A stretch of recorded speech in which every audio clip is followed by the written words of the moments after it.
ভিয়েতনামের যে পজিশন, আমাদের যে পজিশন, আমাদের ডিফারেন্সটা হচ্ছে আমাদের থেকে প্রায় 5-6 গুণ বেশি এক্সপোর্ট করে। তার মানে আমাদের অবস্থা ভিয়েতনাম থেকে ফেভারেবল ছিল, কিন্তু আমরা সেটা বাস্তবে যে দেখলাম যে আমাদের অবস্থা অত ফেভারেবল না। ভিয়েতনামের ফেভারেবল জায়গাটা কোথায়? আমাদের যে $8 বিলিয়ন যে গার্মেন্টস এক্সপোর্ট, এইটা আমেরিকা না নিলে অন্য কোনো মার্কেটে এইটা আমরা নিয়ে যেতে পারবো না। বাস্তবে অনেক বাধা আছে, কিন্তু ভিয়েতনামের $40 বিলিয়ন সেই এক্সপোর্টটাকে ওরা অন্য জায়গায় নিয়ে যেতে পারবে, কারণ 20টার মতো ফ্রি ট্রেড এগ্রিমেন্ট ওদের আছে।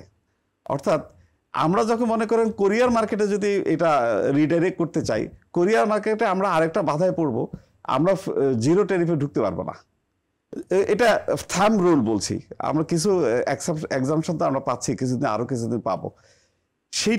সেটা ভিয়েতনাম 12টা অপারেটিভ ফ্রি ট্রেড এগ্রিমেন্ট আছে, অন্ততপক্ষে 30 থেকে 35টা দেশে ওরা ডিউটি ফ্রি অ্যাক্সেস পাবে, যেটা বাংলাদেশের নেই। তার মানে নেগোসিয়েশনে আমরা পিছিয়ে আছি। আর আরেকটা জিনিস হচ্ছে, আমাদের যে নন ডিসক্লোজার এগ্রিমেন্টের কারণে বাংলাদেশ মুখ খুলতে পারছে না আমাদের প্রতিনিধিরা, কিন্তু আমেরিকান প্রেসিডেন্ট যে চিঠিটা দিয়েছে সেটা কিন্তু আমাদের কাছে ওপেন, এটা পাবলিকলি আমরা পেয়েছি, আমি নিজে পড়েছি, আপনারাও পড়েছেন।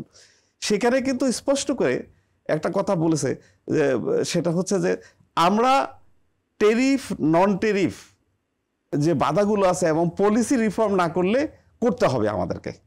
আচ্ছা, যেটা মোয়াজ্জেম ভাই বলছেন যে আমরা আমাদের বাণিজ্য নীতি কি কম্প্রোমাইজ করতে চাই না, কিন্তু আমার বক্তব্য হচ্ছে যে ওরা তো প্রথম থেকেই আমাদের উপরে আমাদেরকে বলছে তোমাদের দেশে টেরিফ নন টেরিফ প্যারাটারিফ যেসব অবস্টাকেলগুলো আছে আমেরিকান বিজনেসের জন্য, সেগুলোকে তোমাকে রিমুভ করতে হবে।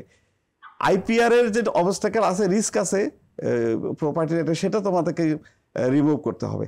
সেগুলো কিন্তু ওরা প্রতি বছর যে একটা ট্রেড পলিসি ডিক্লেয়ার করে, আমাদের উপর একটা স্টেটমেন্ট দেয়, সেটাতে কিন্তু একই কথা রিপিটেডলি বলে। সেই কথাগুলোই কিন্তু আবার এই টেরিফ আলোচনার ভিতরে ওরা নিয়ে আসছে স্পষ্ট করে। ওরা যে আচমকা কোনো কথা বলেছে আমার কাছে কিন্তু ব্যক্তিগতভাবে আমি মনে করি না, কারণ এখানে কিন্তু তারা দুর্নীতির কথা এনেছে, শুল্ক নীতির কথা এনেছে, অনেক কিছু। হ্যাঁ, তার মানে কি ওরা যে বছরের পর বছর ট্রেড ফ্যাসিলিটেশনের কথা বলছে সেটাকে আমরা টেকনিক্যালি অ্যাভয়েড করি। ওরা যে দুর্নীতির কথা বলে সেটা আমরা অ্যাভয়েড করি। আইপিআর নিয়ে যখন কথা হয় তখন আমরা বলি যে আমাদের আইন কানুন তো আছে, কিন্তু আমাদের দেশে যেটা প্রয়োগের অবস্টাকেল আছে, আমরা আইনটাকে প্রয়োগ করি না স্বপ্রণোদিতভাবে। ওরা বলে তোমরা আগে মামলা করো, অথবা তোমাদেরটা কে কপিরাইট ভায়োলেট করছে আগে দেখিয়ে দাও যে মিস্টার ABC। তো ওরা কি এখানে স্পাই অ্যাপয়েন্টমেন্ট দিবে ABC কে ওইটা কপি করছে তাদের প্রোডাক্ট? এগুলোকে ওরা অবস্টাকেল মনে করে। তো এখন এগুলোকে ওরা যখন বলে, আমরা এগুলোকে যেমন এরপরে যত আলোচনা, যেমন আমার বিজনেস কমিউনিটি যে একটা আলোচনা করলো, একটা সেমিনারে যে সবাই ক্ষোভ প্রকাশ করলো যে আমাদেরকে প্রতিনিধি দলে নেওয়া হয় নাই, কিন্তু আমি বিজনেস কমিউনিটির একজন প্রতিনিধি হিসেবে বলছি, আমরা কিন্তু একবারও যে অবস্টাকেলগুলো আছে এগুলো নিয়ে আমরা আলোচনা করলাম না। আমাদের যে ট্রেড ফ্যাসিলিটেশন বা আমাদের যে টোটাল টেরিফ রিফর্ম করা দরকার, আমরা জিরো টেরিফে চলে আসার দরকার আমাদের, সেটা আমরা আলোচনাই করলাম না। আমরা কিভাবে সরকারকে আমরা করে অনুরোধ করলাম না যে আপনারা তো LDC গ্রাজুয়েশনে যাচ্ছেন, এমনিতে তো আপনাদের জিরো টেরিফে যাওয়া দরকার। শুধু 120টা আইটেম আমরা আমেরিকাকে বললাম 120টা আইটেম তোমরা এক্সপোর্ট করো, এটা জিরো ট্যারিফ করে দিলাম। আমেরিকা কিন্তু সেটা চাচ্ছে না, ও বলছে যে তুমি আমাকে ফ্রি করে দাও তোমার মার্কেটে। তার মানে আমি গাড়িও বিক্রি করতে চাই, আমি ফোর্ড গাড়িও বিক্রি করতে চাই তোমার দেশে, টেসলা বিক্রি করতে চাই। তেমন সেটা করার জন্য তোমাকে ফ্রি করে দিলে আমি অ্যাক্সেস পাবো তোমার মার্কেটে। ওই যে ফ্রি মার্কেটের অ্যাগ্রিস্টে চলে যাচ্ছে, ইন্টারেস্টিভ হচ্ছে আমাকে বলছে তুই তোমার মার্কেটটাকে ফ্রি করো, আমি আমার মার্কেটটাকে ব্লক করে রাখছি। এটাই হচ্ছে আমেরিকান পলিসির স্ববিরোধিতা, যেটা আমরা সমালোচনা করতে পারি। কিন্তু এমনিতে আমাদের যে প্রস্তুতি, আমাদের যে ইন্টারনাল কাঠামোগত দুর্বলতা আছে, সেটা এখন কথা বললে, আমি একজন পলিসি মেকারের সাথে কথা বলছি, উনি বললেন যে আমরা তো এটা ওভারনাইট চেঞ্জ করতে পারবো না। তাই বলে আপনি ওভারনাইট চেঞ্জ করতে গেছেন কেন? এটাকে জমিয়ে রেখেছেন কেন? গত 20 বছরে কেন আপনি ট্রেডিং স্ট্রাকচারটা চেঞ্জ করলেন না?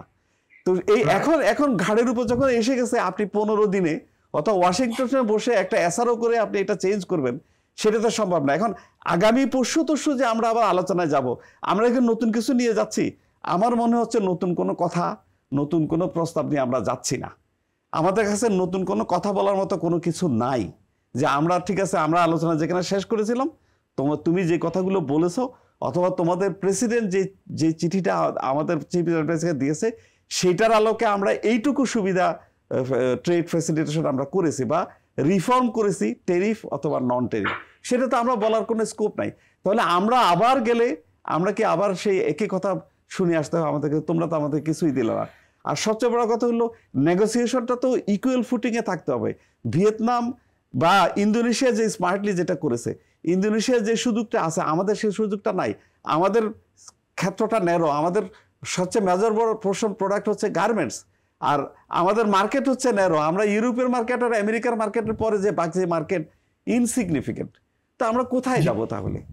তো শুধু আমরা দুর্বল, আমরা যে দুর্বল সেই কথাটা আমরা ভাবছি না, আমরা ইমোশনাল কথা বলতে চাচ্ছি। এখন আমরা আত্মীয়তা করার চিন্তা ভাবনা করছি, অথবা আমরা বলতে চাচ্ছি যে আমাদের প্রতি ওরা আনকাইন্ড। আমি মনে করি ওরা আনকাইন্ড না, ওরা খুব স্পষ্ট করে যে কথাগুলো বলেছে সেই কথাগুলোই হয়তো আবার রিপিট করবে।